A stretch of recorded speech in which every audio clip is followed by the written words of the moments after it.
ओम नमः शिवाय. साधना प्रभामध्ये तुमचे खूप खूप स्वागत. भगवान शंकराला अतिशय प्रिय असलेल्या श्रावण महिन्यात अनेक भक्त श्रावणी सोमवार आणि 16 सोमवार व्रताची सुरुवात करतात. महाराष्ट्रात अमांत पंचांगानुसार श्रावण महिना 13 ऑगस्ट 2026 पासून सुरू होत असून पहिला श्रावणी सोमवार 17 ऑगस्ट 2026 रोजी आहे. 16 सोमवार व्रताची सुरुवात श्रावणातील पहिल्या सोमवारी करणे अत्यंत शुभ मानले जाते.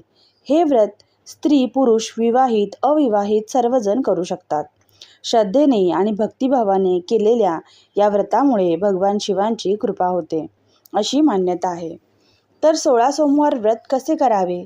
सोमवारी सकाळी उठून स्नान करावे. स्वच्छ वस्त्रे परिधान करून शिवलिंग किंवा महादेवाच्या प्रतिमेची पूजा करावी.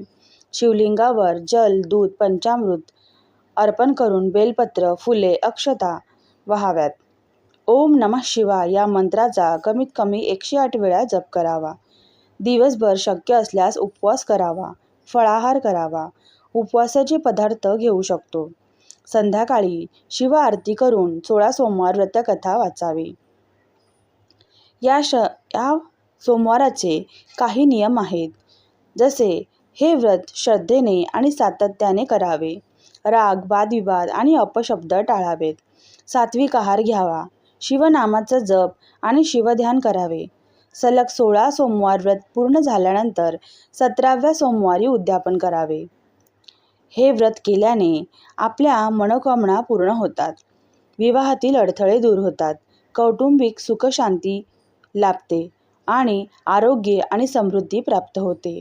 त्याचबरोबर अधिक महत्त्वाचे म्हणजे भगवान शिवांची कृपा प्राप्त होते.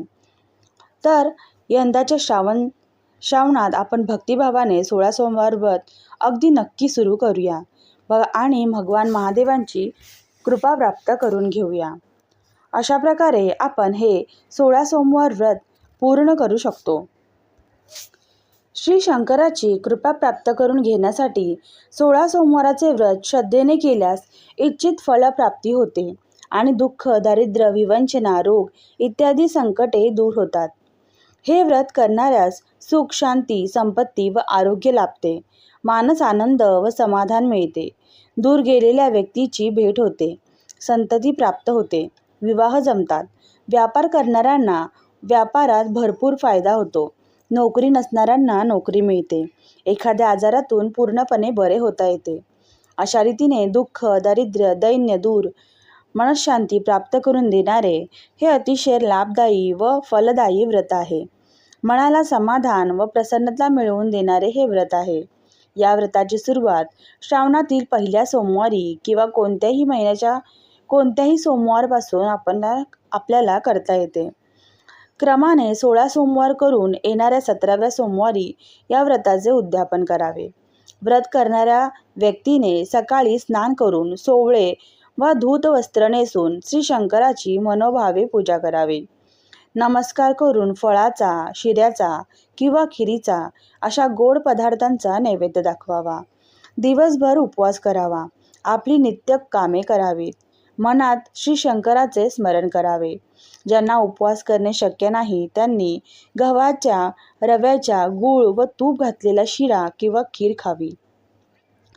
संध्याकाळी स्नान करावे व श्री शंकराची षोडशोपचारे पूजा करावी. पांढरी फुले व 3 पाने असलेले बेल वाहावेत. 16 सोमवारच्या पोथीचे वाचन करावे. कैलास राना शिवचंद्रमौळी ही स्तुती म्हणून लवलवती विक्राळा ब्रह्मांडी माळा ही शंकराची आरती करावी. नंतर शंकराचे ध्यान करावे. मनातल्या मनात श्री शंकराला आपली इच्छा सांगून ती पूर्ण करण्याची प्रार्थना करावी. गव्हाच्या कणकेचा, गूळ, तूप घालून केलेल्या चुरम्याचा नैवेद्य दाखवावा व सर्वांना प्रसाद वाटून व्रत करणाऱ्या व्यक्तीने तो प्रसाद ग्रहण करून उपवास सोडावा. या प्रसादात तसेच त्या दिवशी केलेल्या इतर पदार्थात मीठ घालू नये. अशा पद्धतीने 16 सोमवारचे व्रत पूर्ण झाल्यावर 17व्या सोमवारी व्रताची सांगता करावी. या दिवशी प्रसादाचा गव्हाच्या 5 किलो कणकेचा चूरमा तयार करावा. तिचे 3 भाग करावे. एक भाग देवळात श्री शंकरासमोर ठेवावा. दुसरा भाग ब्राह्मणांना द्यावा आणि तिसरा भाग घरी आणून कुटुंबातील सर्व मुला माणसांना देऊन स्वतः ग्रहण करावा. उद्यापनाच्या दिवशी कुंकू, शेंदूर, हळद, लाल फुले, पांढरी फुले, अष्टगंध, गुलाल, धूप, अक्षता, कापूर, नारळ, सुपारी, बेलाची पाने, नैवेद्य इत्यादी 16 जिन्नस पूजेच्या साहित्यात घेऊन देवळात जावे. श्री शंकराची यथासांग पूजा करून 108 किंवा 1008 3 पाणी बेल वाहावा. नमस्कार करून आपली इच्छा पूर्ण करण्याची श्री शंकरांना प्रार्थना करावी व नैवेद्य दाखवावा. उद्यापनाच्या दिवशी देवळात घरी आल्यावर 16 सोमवारची पोथी वाचावी व स्तुती म्हणून आरती करावी व प्रसाद वाटावा. देवळात जाणे शक्य नसल्यास घरीच ब्राह्मणास बोलवून देवळात करायच्या सर्व गोष्टी कराव्यात. पूजेची कॅसेट लावून किंवा पोथीवरूनही सर्व गोष्टी स्वतःच करता येतात. या दिवशी कुटुंबातील सर्वांनी पंचपक्वान्ने भोजन करावे. गाईला चारा द्यावा. हे व्रत भक्तिभावाने करावे. उगाचच देवाजवळ आपल्या श्रीमंतीचे वैभवाचे प्रदर्शन करू नये. नम्रतेने व श्रद्धेने देव संतुष्ट होतो, कारण देव भक्तीचा भुकेला आहे. अशा प्रकारे आपण हे 16 सोमवारचे व्रत संपूर्ण करायचे आहे. तर ही झालेली साधना मी माझ्या स्वामींचरणी अर्पण करते. परमहंस सद्गुरू स्वामी मकरंदनाथाय नमः. ओम नमः शिवाय.